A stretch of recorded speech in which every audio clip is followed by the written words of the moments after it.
Hey boys and girls, today I want to show you how to make a ring pop inspired by the art teacher Katie Gray. You can follow her on Instagram at howgraythouart. She's got awesome ideas. So I want to show my virtual students how to draw this geometric shape. We'll talk about form, we'll talk about shading, and it's just super fun, and the kids have all loved it. So here we go. I pre-splattered all the paper, and I just used some neon paint. It shows up really good on this black paper.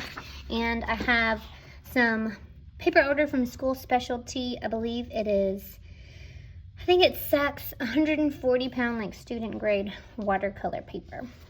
And here's how you draw the gem to go on your ring pop. I tell the kids to put their paper vertical. We start at the top and we draw a skinny oval. Okay, and then on the sides of the oval, we'll draw some slanted lines. Now, these aren't going to be super long because your bottom half of your gem is going to be longer. So start on the edge of your oval, draw a slanted line down, and a slanted line down. And if you want to use a ruler, you totally could. I probably should be, but I'm not. Okay, and then I start here, and I slant in. I don't know if you notice how I keep my hand very still, very steady. I'm trying not to do this, and I'm kind of dragging my arm with my elbow and my shoulder, and that gives me a steadier line. I'm going to start here, and I'm going to slant in as well.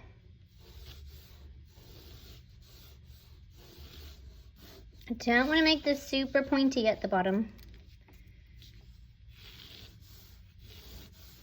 I'm sketching light until I get it right.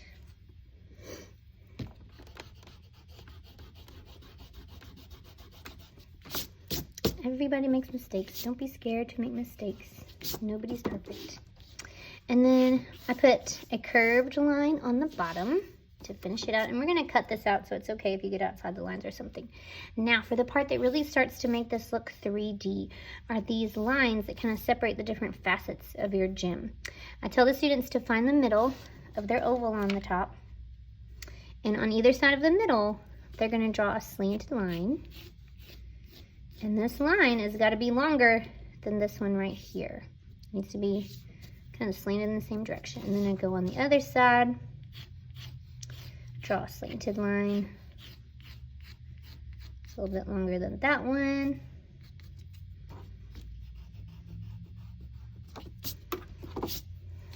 Okay, now we connect those. So this needs to be angling up to work. And this one needs to be angling up. And this one's going to be flat across. Okay.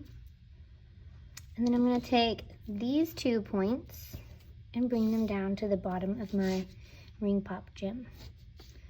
Slant here, slant here. All right, and then I do a couple more things to maybe make the bottom a little more geometric. I connect these two with the slant, make this one straight across, and connect these two with the slant. Same thing on the top.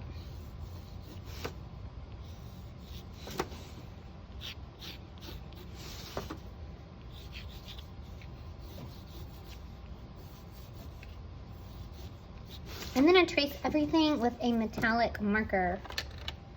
You could use a silver Sharpie, you could use Crayola, metallic markers, whatever you feel like.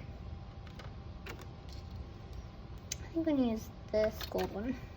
I think I will get out my ruler, because that makes it easy and quicker to trace. I'm going to switch to time lapse for this.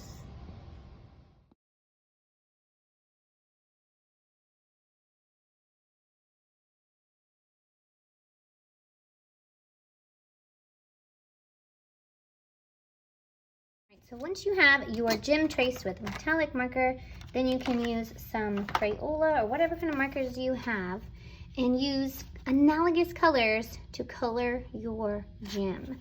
And if you'll look at these, you can kind of see the analogous colors all lined up, like purples, blues, greens, like warm color or cool colors. Then you've got some warm colors you could choose. Just choose a few colors and go from dark to light. I think I'm gonna choose some purples. I'm gonna start out dark first. Those two would be good together. And go maybe medium, and then light. And if you wanna mix some blues in there, you could. I'm not sure which one will look the best, we'll see. And then you just kind of loosely color these, starting from the bottom and working your way up. Don't worry, these lines are going to kind of disappear when you add your water. Initially they don't, but then the water and the paper kind of do their job and spread around that color. So I'm just kind of coloring loosely around the edges. I had a lot of fifth graders who wanted to just color perfectly and do a bunch of straight lines like they did their tracing, but you don't have to do that. Make sure you have enough ink laid down. If you don't, then you won't have your paint to spread around. I realize this is not paint, this is ink, but sometimes I say that to get it in the kids' heads that you gotta lay down enough color to spread around. So we're not using paint, we're using the ink. Not sure which one's darker. You could always test it on your paper, see which one you want to do next.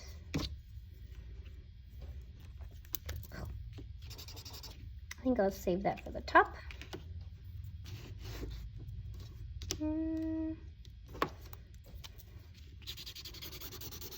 I like the purple and gold, and I think I'm going to use like a lively lemon for my ring pop base. I'll be using True Ray construction paper for that, my favorite. And no, I'm not paid to say that, it is my favorite.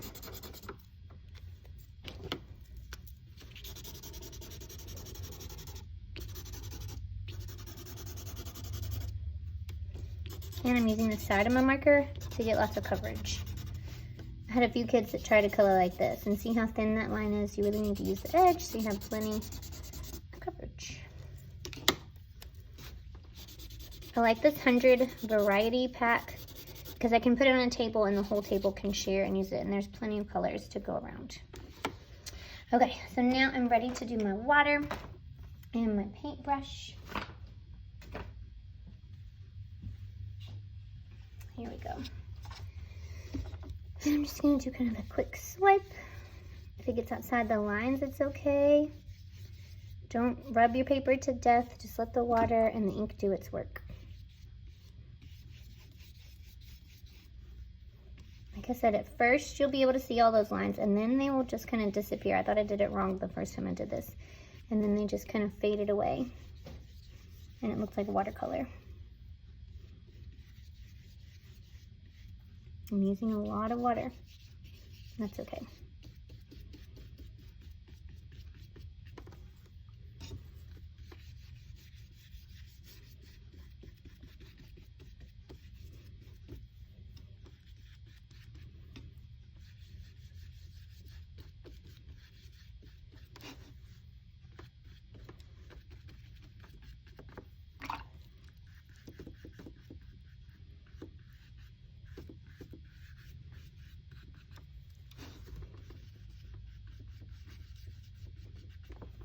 All right, I'm gonna set that aside, let that dry, and then work on my ring pop part.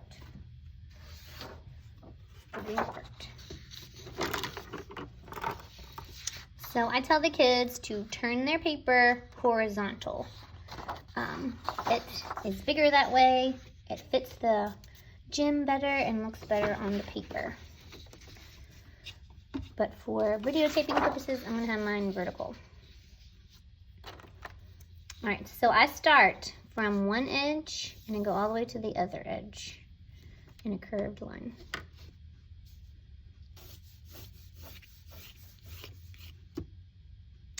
And then I start from this edge and go to that edge and do a curved line underneath. I tell them to kind of make it look like a small skinny eye. Is that okay?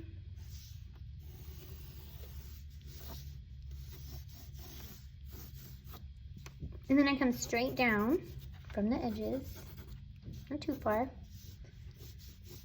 And then put a curve underneath this curve I just did.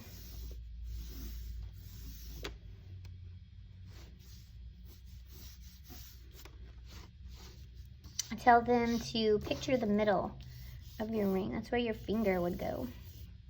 And then we draw a curved line around the middle, around the middle.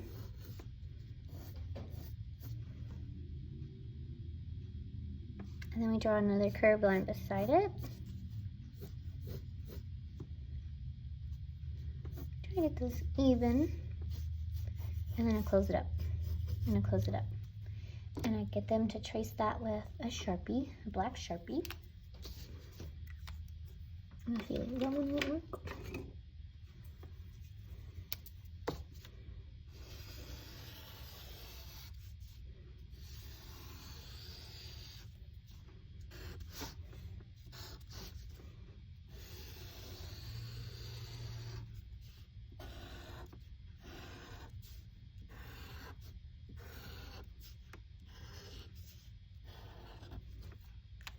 And then we cut it out.